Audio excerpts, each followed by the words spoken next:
اللہ کے نام سے شروع جو بڑا مہربان ہمیشہ مہربانیاں فرمانے والا ہے۔ میرے اللہ نے حکم ارشاد فرمایا ہے والا ان، اور اگر اتیتا آپ لے آئیں اللہ دینا ان لوگوں کے پاس اوت الکتاب جنہیں کتاب کی نعمت عطا کی گئی ہے۔ یہ جو اہل کتاب لوگ ہیں یہ یہودی لوگ اور عیسائی لوگ، فرمایا اگر آپ ان کے پاس لے کے آ جائیں بِكُلِّ آیَةٍ، ہر طرح کی نشانی، ہر طرح کا معجزہ، ہر طرح کی نشانی، ہر طرح کی ڈیمانڈ ان کی پوری فرما دیں، تو فرمایا اس کے باوجود بھی ما تابعو، تو یہ پیروی نہیں کریں گے قبلتک، اے محبوب آپ کے قبلہ کی۔ یہ جو کعبۃ اللہ مسجد اقصی سے اب چہرہ مبارک پھیر دیا گیا ہے کعبۃ اللہ کی طرف، تو فرمایا محبوب ساری نشانیاں لے لینے کے باوجود بھی نہ یہ آپ کی بات کو قبول نہیں کریں گے۔ گویا پتہ چلا کہ اس میں بالخصوص وہ یہودی اور وہ عیسائی مراد ہیں جنہیں آقا علیہ الصلوۃ والسلام سے حسد ہو چکا ہوا تھا، جنہوں نے اپنے دلوں کے اندر اللہ کے محبوب نبی صلی اللہ علیہ وآلہ وسلم کی نفرت کو ٹکا لیا ہوا تھا۔ تو جس دل کے اندر اللہ کے محبوب نبی کا بغض، اللہ کے محبوب نبی سے حسد، اللہ کے محبوب نبی کی نفرت بیٹھ جاتی ہے، میرا اللہ اس کے لیے ہدایت کے تمام راستے بند فرما دیتا ہے۔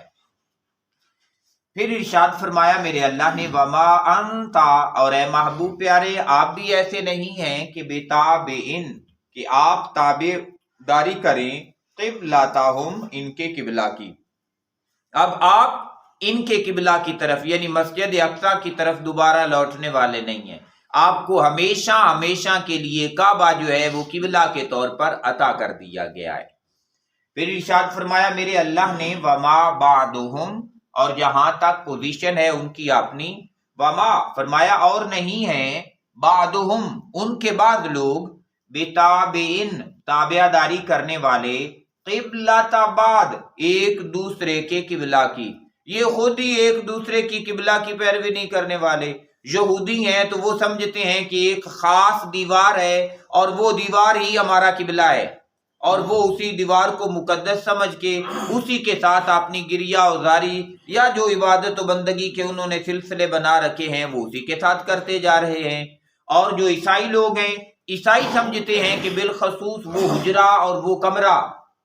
جہاں پہ حضرت مریم سلام اللہ علیہا رہیں، اللہ کی عبادت اور بندگی کرتی رہیں، اللہ کی یاد کرتی رہیں، وہ سمجھتے ہیں کہ وہ کمرہ ہی ہمارے لیے بیت اللہ اور قبلہ کی حیثیت رکھتا ہے، وہ اسی کو قبلہ بنا کے بیٹھے ہوئے ہیں۔ گویا یہ یہودی اور عیسائی بھی ایک قبلے کے اوپر متفق نہیں ہیں کہ کہیں کہ یہ مسجد اقصی کو قبلہ مانتے ہیں، مسجد اقصی کو قبلہ یہ بھی نہیں مانتے۔ یہودیوں نے اپنا سلسلہ بنا رکھا ہوا ہے اور عیسائیوں نے اپنا سلسلہ بنا رکھا ہوا ہے۔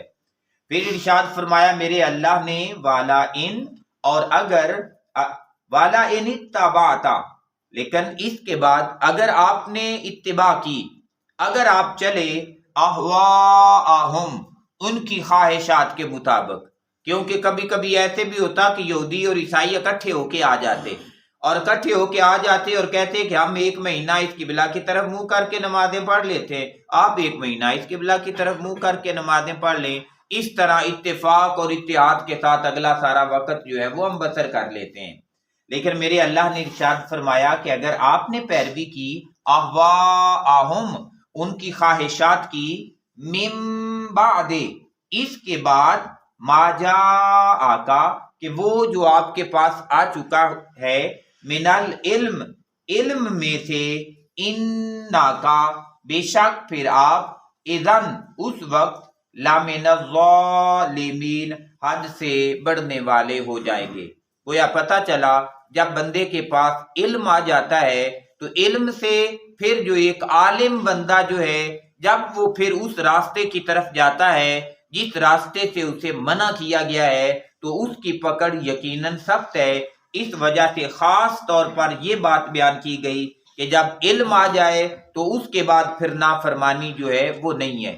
اس کا یہ مطلب نہیں ہے کہ جو بندہ جاہل ہے اس سے پوچھ گچھ ہی نہیں ہونی،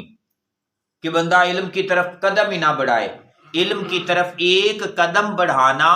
اتنا بڑا اجر ہے کہ اللہ تعالیٰ کے محبوب نبی صلی اللہ علیہ وآلہ وسلم نے ارشاد فرمایا کہ جو علم کے راستے کی طرف قدم اٹھاتا ہے اللہ نورانی فرشتوں کو حکم دیتا ہے کہ اس کے قدموں کے نیچے پر بچھا دیے جائیں۔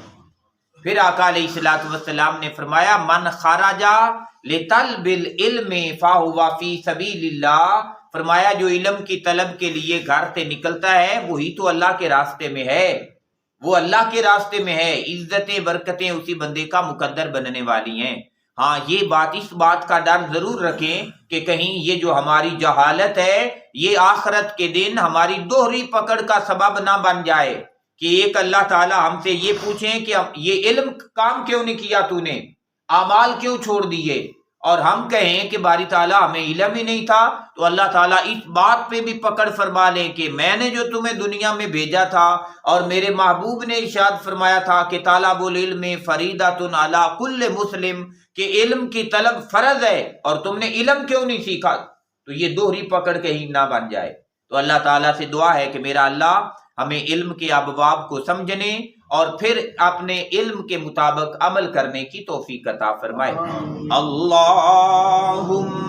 صلی علی سیدنا و مولانا محمد، اللہم صلی علی و مولانا محمد وعلی آلہ وصحبہ وبارک وسلم۔